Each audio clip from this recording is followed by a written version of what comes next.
saat 6. Artık çadırlarımızı toplamaya başladık yavaş yavaş.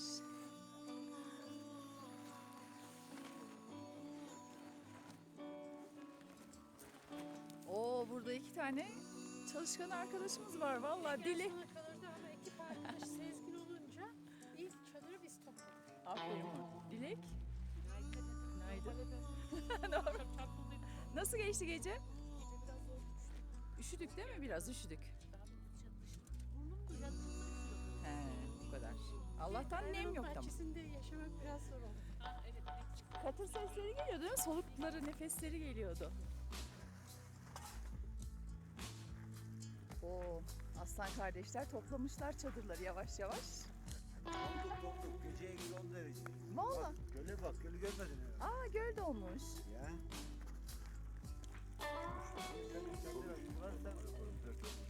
Malzemelerde. Şöyle bakalım. Bir dakika. Derecesi düşmüş. Uyku tulumlarına biz de akşam karar verdik. Daha farklı bir şey alınması gerekiyor değil mi? Şuraya dereceye dayanamadık ama Dayanmadık. dayanamadık. Yok. Akşam çoraplarımı giydim ben. Polarlarımı taktım ayaklarıma. Çorap giydim, çorap üstü pantolon giydim. Bir de üzerine pijama. Ya biraz Aşağı tarafı soğuk. alt tarafı üşüyor.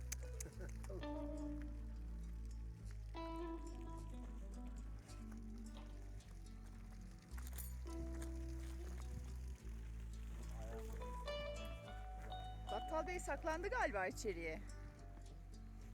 Battal Bey en erkenci siz olurdunuz. Ne oldu? Toplamamışsınız. En erkenci bendim. Bunda öyle, en erkenci. Efendim sabah 6'da başladık anca ben geç topladım biraz. Hadi bakalım kolay gelsin. Ramazan Bey nasılsınız? Dinlendiniz mi? Dinlendiniz mi? İyi de sakat. Hala mı? Hala. Şeyde bir ilaç var ya. Nevin abla da o versin sana bir ilaç. Dün akşam iyi geldi bana. Günaydın muhterem abi. Günaydın abisi. Nasılsın? Bot mu arıyorum? Bot bağlıyorsun. Ne diyorsun? İyi misin? İyiyim ben de iyiyim. Dün kötüydüm, dün gece kötüydüm.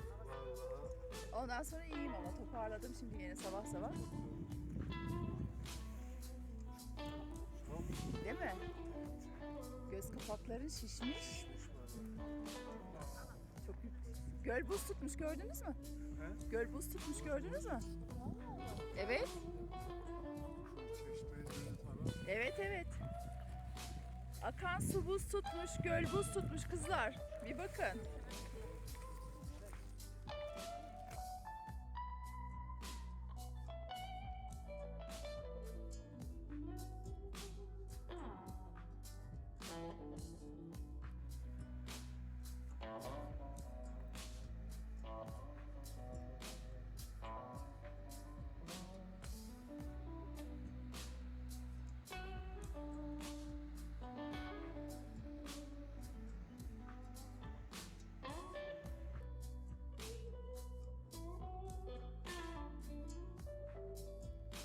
Şu anda Merkür'den geçiyoruz.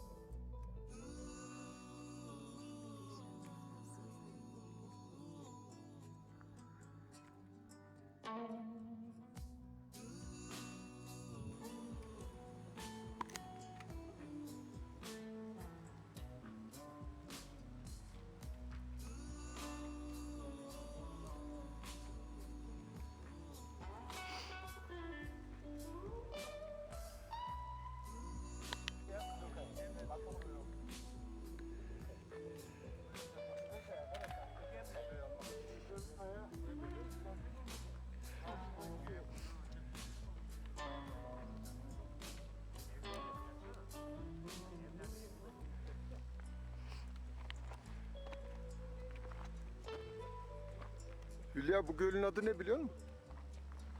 Büyük Göl. En büyüğü bu abi.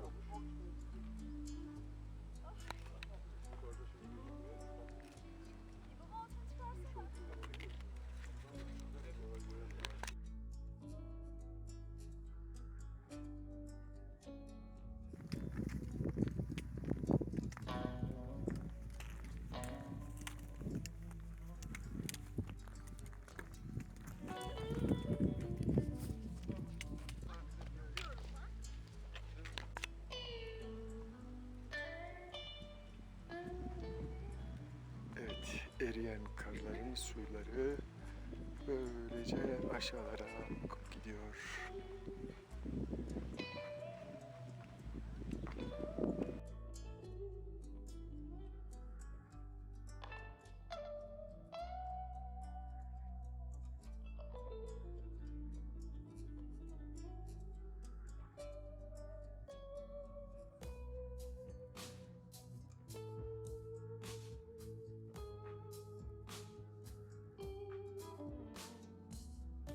Her çıkışın bir inişi varmış diyoruz ve yavaş yavaş iniyoruz. Tek tek inmemiz gerekiyor. Burası sanırım en tehlikeli yer.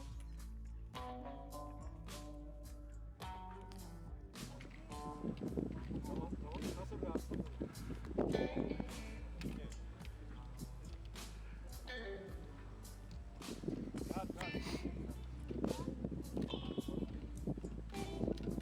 Bir şey olmadan aşağı inelim. Öyle.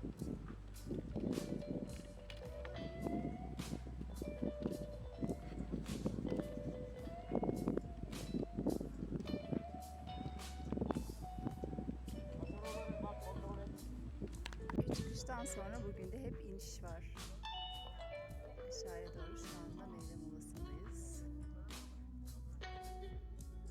Şu karşı iki dağın arasındaki vadi Hacer Ormanı.